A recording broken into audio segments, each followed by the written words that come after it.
दोस्तों, ज़मीन से जुड़ने के क्या फ़ायदे होते हैं। मेरा नाम डॉक्टर अर्जुन सिंह रावत है। मैं एक आयुर्वेदिक डॉक्टर हूँ और योगा टीचर भी हूँ। दोस्तों, मुझे याद है यह घटना ब्रिटेन की है, जहाँ पर एक चार्ल्स डिकेंस नाम के एक बहुत ही प्रसिद्ध कथाकार होते थे। वह कथावाचक भी थे और रचनाकार भी थे। उनकी कथा लोगों में बहुत प्रसिद्ध थी। वह घर घर जाके और विभिन्न प्रकाशन हाउसों में जाके अपनी कथा का प्रचार करते थे और अपनी पुस्तकें भी लिखते थे।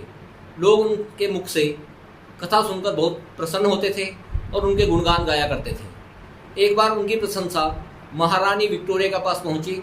महारानी विक्टोरिया को उनकी कथा सुनने की लालसा जगी और उन्होंने अपने सैनिकों को भेजा और कहा कि चार्ल्स डिकेंस को बुला के लाइए और राजमहल में ही मुझे कथा सुनाएंगे। चार्ल्स डिकेंस राजमहल गए और महारानी ने बड़ा उचित सम्मान उनको दिया। लेकिन जब महारानी ने उनसे अनुरोध किया, चार्ल्स डिकेंस, मुझे आपकी कथा बहुत अच्छी लगती है, आप बहुत अच्छे रचनाकार हैं, आप मुझे अपनी सारी कहानियाँ यहाँ राजमहल में सुनाइए।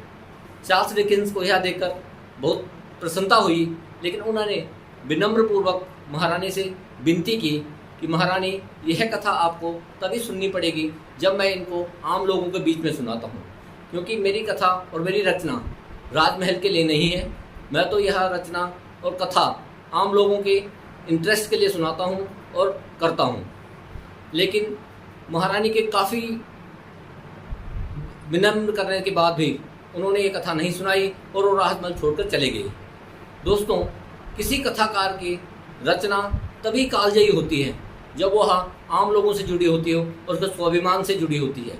तो चार्ल्स डिकेंस ने इस प्रसंग से यह उदाहरण दिया कि मैं आम लोगों के लिए हूँ, आम लोगों के साथ जुड़ा हूँ और आम लोगों की बातों को ही करता हूँ।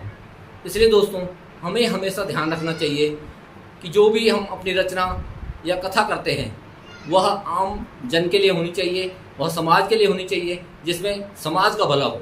धन्यवाद। जय हिंद, जय भारत।